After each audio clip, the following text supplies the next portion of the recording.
Webcams have come a long way from that old dark grainy looking image quality that we used to get with webcams. I know when I first started, my webcam was 720p 30 fps, but now we've got 4K webcams that do a really excellent job of capturing images, excellent for streams, and just really good quality for an inexpensive price.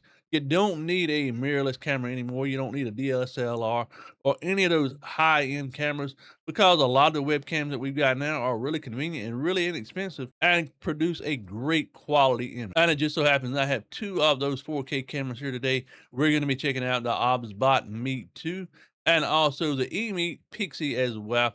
And we're going to go through all the ins and outs of them. We're going to tell you all about them and let you judge for yourself which one of these 4K cameras does the best job at what it's designed to do. So before we get into this, I want to give y'all a side-by-side comparison of these two cameras.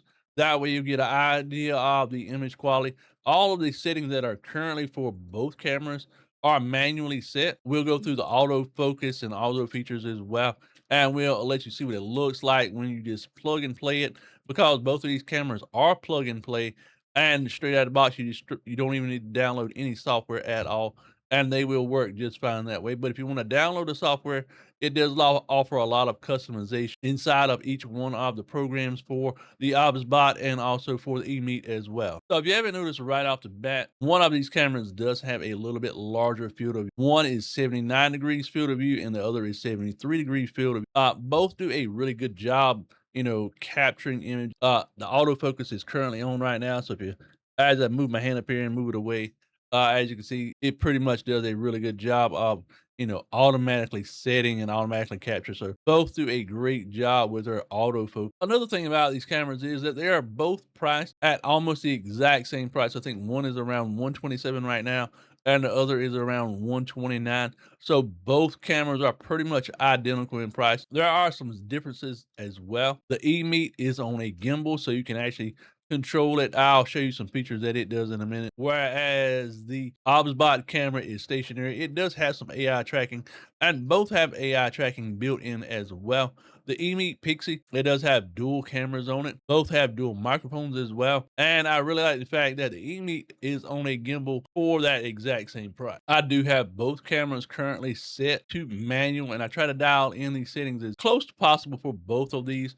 I do have an overhead light on right now behind me, and then I have two key lights that are in front of me. One is facing the wall and bouncing light off the wall to highlight my face. And then I also have one to the left over here that is at a 45-degree angle to highlight the left side of my face also. So this is what you expect if you're going to be dialing the settings. There's possibly some settings and adjustments that could be made as well to make it a little bit better, but this is what we're going to be looking at right now with the current set. We'll go back in a minute. We'll set everything on auto and give you an idea of what it looks like when you first plug it in and have everything set up for auto. All right, so let's take a quick look at Meet Pick. As you can see, the software right here is pretty, intuitive. It's all contained within. You've got controls for the gimbal. You've got light mode, noise canceling mode. You can set up audio mixing with the built-in microphone. If you want to see a full comprehensive video for each one of the cameras, or we'll do that as well. But we're just going to go briefly over each one of these cameras, just to give you an idea of each one of them, what they do. You've got all the settings, you got your exposure settings, your ISO settings. It does have some built-in options as well.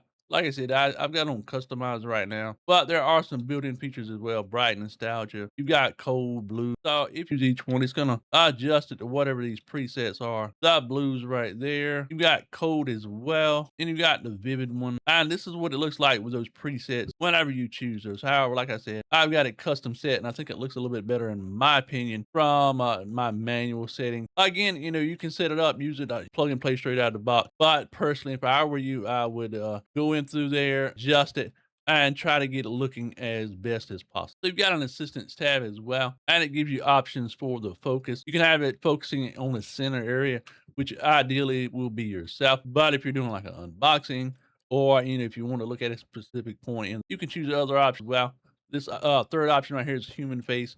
It will try to track human face and keep the focus when you have autofocus turned on. That way, it will always keep the person in focused area. Then also, you've got this one here, the one I just selected off of. It's just a central area. It will kind of centralize that area that is in the center of the camera, as it says. And then you got kind of much a broad area as well. You can actually select an area that you want to keep the camera focused on. For example, if you've got maybe a dog or a cat in the back room while you're streaming and you want that area to be focused, the center of the focus, you can select that area and it will try to keep that area in focus. If you don't like using the autofocus feature, you can actually turn it off and you can adjust it manually by sliding the slider. And the great thing about it is it does it in real time really quickly. So as you adjust it, as you can see, but the autofocus feature is really done really well actually on the EMEET Pixy. And by leaving it turned on, you really don't have much unless you just really want to keep it, set to however your desired focus. But I think overall the EMEET does a great job with their autofocus feature. I rarely use autofocus on any webcam, and I was really surprised that the autofocus worked as well as it does. Yeah. So as I stated, the EMEET Pixy does have what is on a gimbal, and we're going to go show you exactly what that is. You can do some manual adjustments right here with the controls, but also you have some set ones that you can actually set for yourself. My initial position, as you can see, is where it's at currently, but I do also have one set in the number one position. I'm gonna show you what my desk looks like. I currently got my drinks and everything else on my desk. So overlook that, but right there you can see my drinks, my keyboard. In the event that you wanted to do something like an unboxing, this camera will work extremely well for those types of things. And then all you got to do is once you finish, you can just hit that initial button again, and it snaps right back to your first position with the camera focused on you. There are a few other options as well for this camera. You have the standard mode, which we're currently in, and where it does not track, but you can turn on tracking mode, and tracking mode will actually try to follow the person or the image that is in the center of the camera. So if I lean over this way for a minute, it's gonna focus on me leaning over, and then if I go back, it's gonna snap back to me really quickly. And it works better when you have a really good lighting in your room. Like I said, I currently have my overhead light on and my key lights is on as well. So here we are on the OBSBOT Meet 2 software. And as you can see, my only issue really with the software is the fact that you do have a separate video preview window that you actually have to turn on whenever you open up the software. So if you turn it off, and I kind of don't like the fact that it is a separate window. There is some auto framing features as well that you can turn on, just like in the eMeet software, that will kind of keep you in. You can put it on upper body, single, group mode. This one does not have a gimbal on it, but it does have some auto tracking as well. And we'll turn that on in just a second to give you an idea of how it works as well. So with the auto framing on, it does not let you do the tracking that away, but what you can do is turn it off, and then you actually have to zoom in a little bit to use the pan and tilt. So you can zoom in just a little bit, or I set it however you want. So narrow, medium, or wide. And then what you can do is actually drag in the top right here. I gotta zoom in more, and it will try to track the person that is on the screen there. So as you can see, it does offer some panning and tilting, but because it's not on actual gimbal itself, it really can't do the exact same thing that the eMeet Pixy does. Turn this back on and into the zoom out. You can do a single close up, and with a single or close up or upper body, it tries to keep the camera focused on the person that is in the center of it. Then we go to our image settings right here. We've got autofocus. I've got it turned on right now. I do like the way that the settings for the OBSBOT is set up. It's a little bit better in my opinion. My shutter speed, I don't know why it's set to 80, but normally it's set to 120 because whenever I'm using 1080p, 60 FPS, you want it doubled. So you want the shutter speed to be 1 and then 120. And the ISO is the amount of light that lets into filter or into the sensor on your camera. And just like any other camera software, you can set it to auto exposure. And it will try to do its best. As you can see, it kind of blows it out a little bit whenever you set it to auto. And you can turn the compensation down. Yeah, I give it a little bit better. You can turn it all the way down, all the way up. That is at zero right there, at zero compensation. You got your anti-flicker. You've also got your white balance as well. You can turn on auto. I personally don't like using auto on webcams because a lot of times you end up looking just like this right here. So let's turn that back off. Let's turn the auto exposure off. And it should go back to giving us a little bit better look than what we were originally looking. You can adjust the temperature as well for the camera, however you want to set it, whatever your temperature for your lighting in the room is. So with it currently at 4K 30 FPS, Again, you want your shutter speed to typically be double whatever your frame rate is. So if I was using 1080p, if 1080p with 60 FPS, you would want your shutter speed to be at 120. That way you don't get that blurring effect whenever, if it's set too low, you're gonna get a motion blur if you're gonna get it set too high. All right there. So you get that kind of wavy motion blurry effect whenever the shutter speed is not set to the correct level. There we go. We are back at the 1/60 for our shutter speed. Our ISO is at 700. You can play around with this depending on what your lighting is. Again, white balance, you can adjust that. You've got contrast levels as well, saturation, sharpness, hue.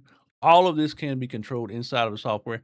And if you're using your camera inside of OBS, which most of us are probably going to be using anyway, you can adjust it in there as well, and it will actually save those features and save those presets for you inside of OBS. Another thing I don't like about the OBSBOT software is the fact that if I click right here, instead of it bringing up a menu, be able to change it, it pops up an additional window to change your camera settings from 4K 30 to whatever you want it to be, 720, 1080p 60 FPS, or whatever you are. But it does have, your global hotkeys, on-screen controls, device management, all of that. And this is also where you go through and actually update the firmware for your camera. Is that next little tab that we have right there is under more.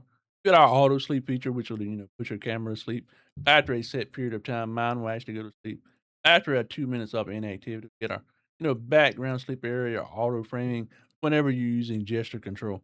Again, this is not on a gimbal, so the gesture control is a little bit, like I said, a little bit finicky when it comes to that. Again, I can't really use gesture control because I can't use my fingers, and you have to be able to, do the motions to be able to enable gesture control. If you look up here at the top as well, you got the sleep. You can use a virtual camera as well. You can have more output options, and then also you have another button right here. That is a beauty feature. It will allow you to put filters on your image as well from, fresh, clear, this is what they look like. Let me move this little box out the way.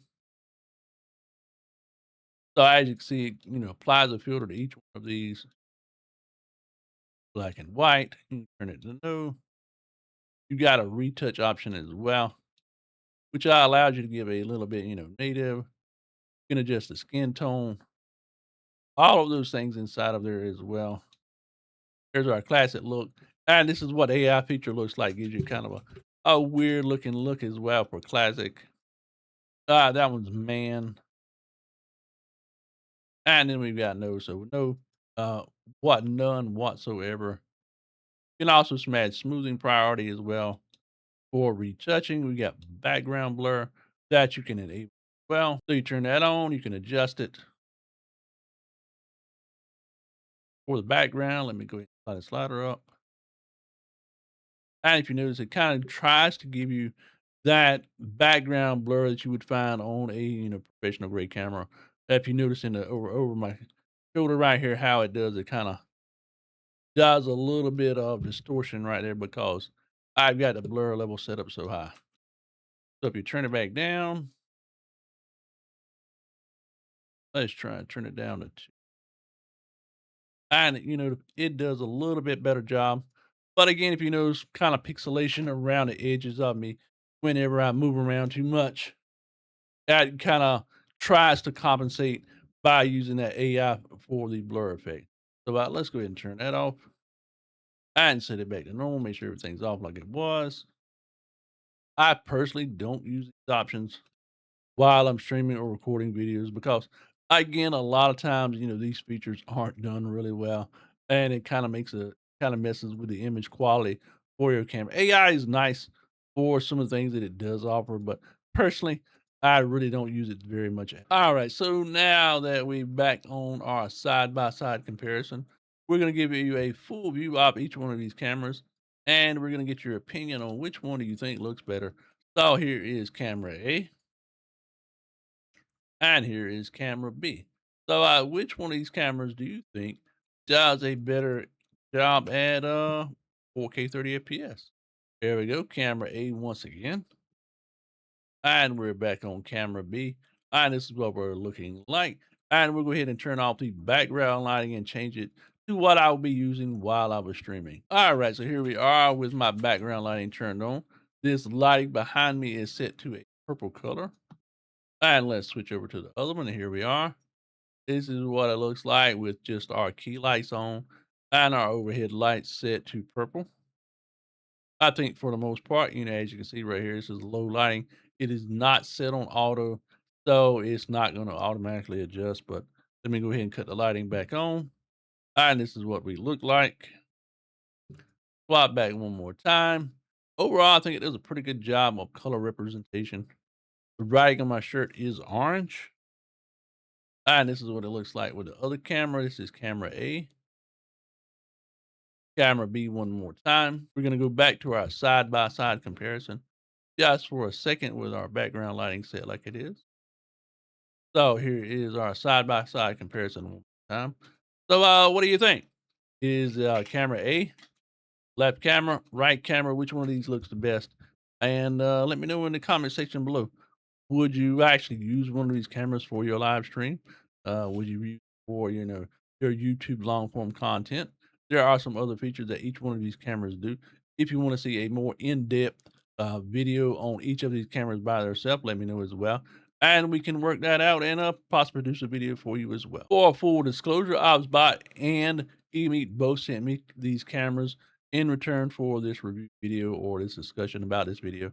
As always, my thoughts and opinions are my own and have been influenced by any product that I receive. But again, if my personal opinion, if I was to pick up one of these cameras for myself, I would probably pick up the EMEET simply because it is more functional for myself. Both are priced at the exact same price, a couple of dollars difference. The one reason I would choose the EMEET for myself personally is the fact that it does have a built-in gimbal, and I do a lot of product reviews and a lot of product testing. So, which one of these do you like better? Camera A or camera B? Let me know once again down in the comment section. Anyway, hope you enjoyed this video. Let me know, what webcam do you use? Do you use a webcam at all? Or would you be willing to pick up one of these cameras for yourself if you were in the market for a new webcam for your live streams?